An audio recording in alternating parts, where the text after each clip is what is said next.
We continue with the question of redemption, chapter 5, page 47. We start with two questions. The first one is, the impetus for Zionism came particularly from people who are far from Torah and mitzvot. Does that not attest to its defective foundations and unholy origins? What is impetus? The motivation for it, the desire to do this, the push, right, for a country, for Israel, came from non-religious Jews. But doesn't desire was always there to next Shana Tova? Well, we still say it, you know, and we said it then, and we said it for 2,000 years, right? That wasn't a desire; that was a statement, right? When we already talked about this earlier, when rabbis told their people go and get the country going, right? There was a big push against it, right, from the religious community, and we know that it was people who were from families, we're going to talk about this a little bit more, that were families from the Enlightenment more than anywhere else, who said, we need a national home. For them, it was not perceived as a religious commitment, but more about cultural, historical commitment. Remember, after the Dreyfus Affair, etc., we obviously were not going to blend into European society. So the people who gave up everything to go to swamp and malaria-filled areas, right, were not people who did it for religious reasons.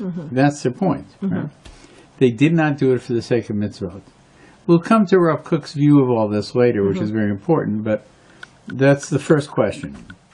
Does that mean, by definition, if the creation of the new state was by people who are not shomer mitzvahs, not protecting the mitzvahs, right, does not that prove that the state itself is defective? First question. Second question. Does the Torah attach any importance to establishing a Jewish state? Right? Where do we get that this is an important issue at all? Right? Is it, from a religious point of view, important? So these are the two issues he's going to deal with in this brief chapter. Halachic basis. Before we answer these questions, we must determine whether the Zionist approach is valid in the eyes of halacha, in the eyes of the Code of Jewish Law. According to the Rambam, Maimonides, Aliyah, ascension, going up, that's the expression of returning to the land, is going up, or immigration to Eretz Yisrael, is a biblically ordained mitzvah. That is to say, according to Maimonides, Rambam, right, there is a biblical requirement, no different than any other biblical commandment, not to eat pork. You should eat matzah. One of them is to settle the land. Right? What's the more important? What? Hamor or Eretz Yisrael? Say again? What's more important? Ptar Pidyon Hamor? No, you're going to start this again? By the way, I meant to show you something. Remind me when we're done, okay? I have something very important I want to show you about that issue. But that's not for today. Okay?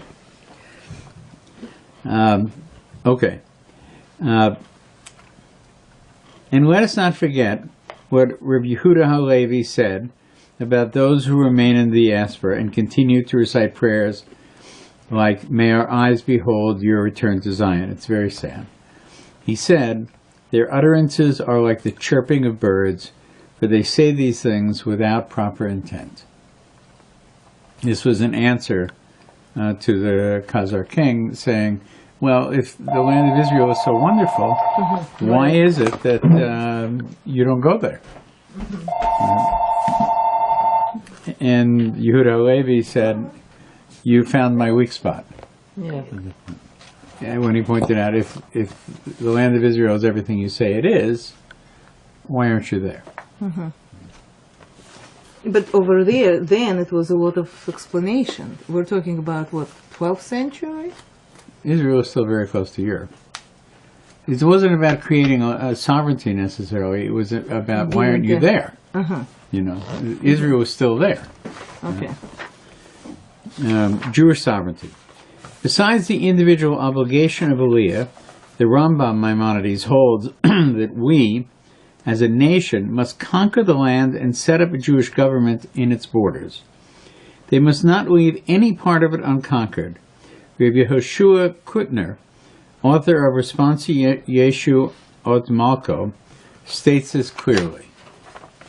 He says that even according to the Ramban, Nachmanides, who counts Yeshuv Eretz Yisrael as a positive commandment, the mitzvah is primarily fulfilled by taking possession of the land and dwelling there like a person does in his own property.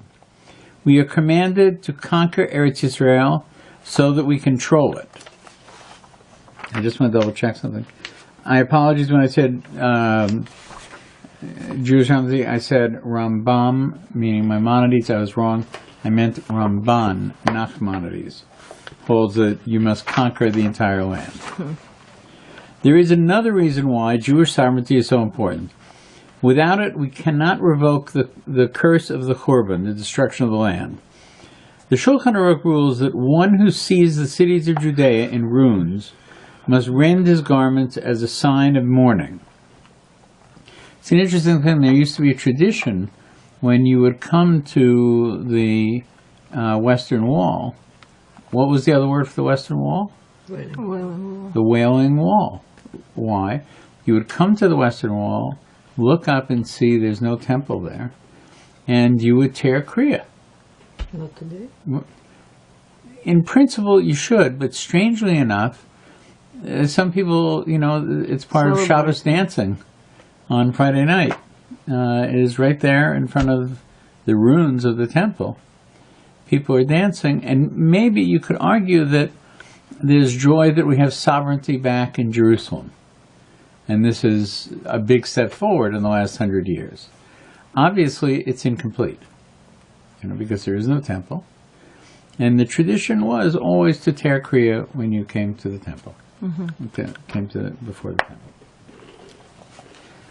Shulchan Aruch rules that one who sees the cities of Judea in ruins must rend his garments as a sign of mourning. The Mishnah Berurah holds that the definition of a ruined city, as opposed to a built one, does not depend on who inhabits it. Listen carefully here. This is not actually what we think of as ruins, a city that's destroyed. When a city in Israel is destroyed, the definition is as follows. Rather, it depends on who is in control, who is sovereign. If the Gentiles rule the land, it is considered destroyed, and one must rend his garments upon seeing it, even if only Jews live there. That is to say, if it's under the control of the Ottomans, and you have a beautiful city, we still consider it destroyed because the nature of the cities of Israel is that we're sovereign in them. It's the one place where a Jew should feel, this is my home. If I have a complaint about the government, it's a complaint about the Jewish government, not somebody else's government, right? So it's not our traditional meaning of ruins, which is a physically destroyed building. It's that there isn't sovereignty there. Only if Jews live there and are sovereign. Obviously, this is not the forum in which to discuss the whole polemic surrounding Zionism. The proceeding was just a basic overview of the sources. In any case, there is certainly strong halachic basis, Jewish law, for supporting mass aliyah in Eretz Yisrael and the establishment of a Jewish state in the land. Most of the halachic authorities of our generation would probably advocate, this is important, advocate and encourage this mitzvah if only the government would run the state in accordance with Jewish values.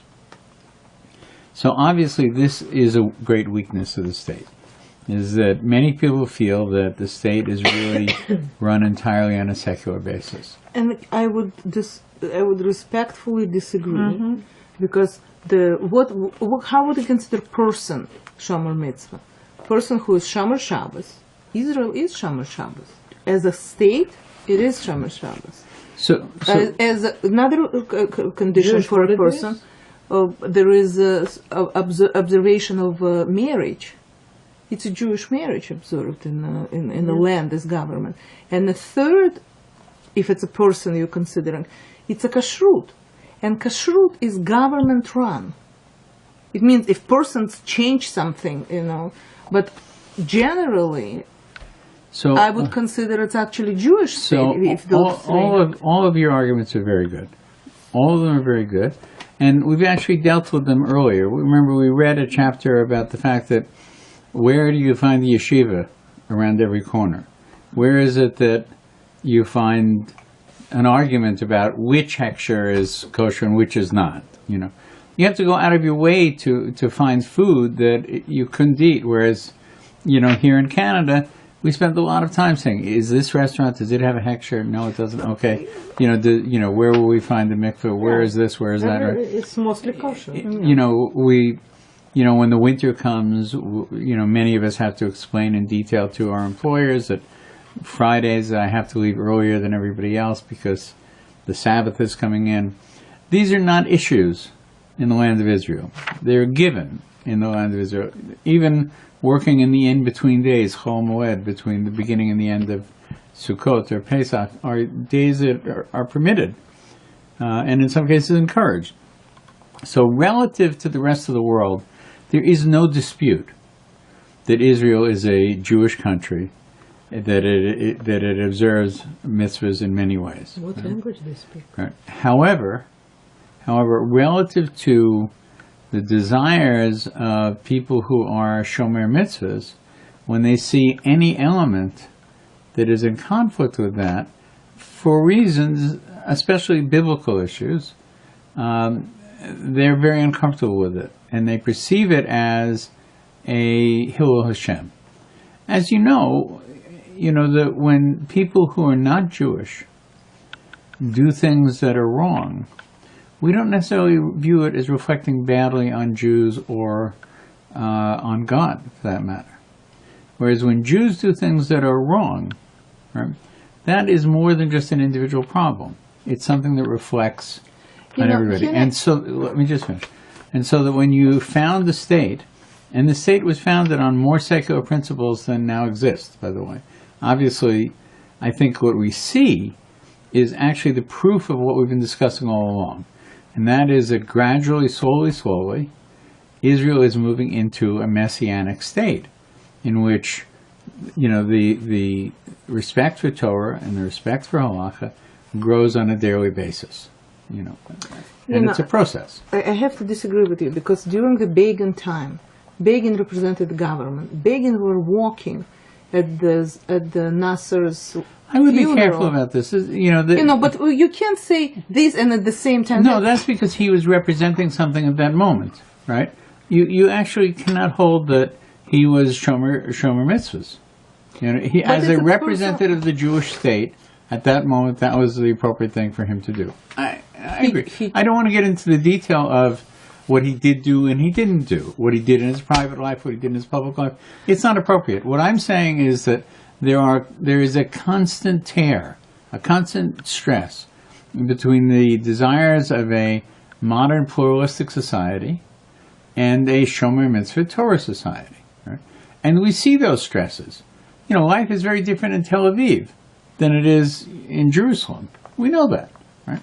It's not worth debating. What I'm saying is that relative to the rest of the world, there's no question that Israel is, a Jewish country. It suffers from being a Jewish country in the eyes of the rest of the world. We know that. Right? In the eyes of those for whom the goal is the return of the temple and a Torah state, it doesn't meet that standard. And these eyes are such a spectrum. You're talking about more than Orthodox Shomer Shabbos people. You're talking people who don't consider Israel worthy of existence. It's all spectrum. Yes. From point of view of people who are modern religious Zionists, for them there is no such a tear, as you say, between the country. Oh, I think there is. At times there definitely are. Yeah. Okay. Let's go on.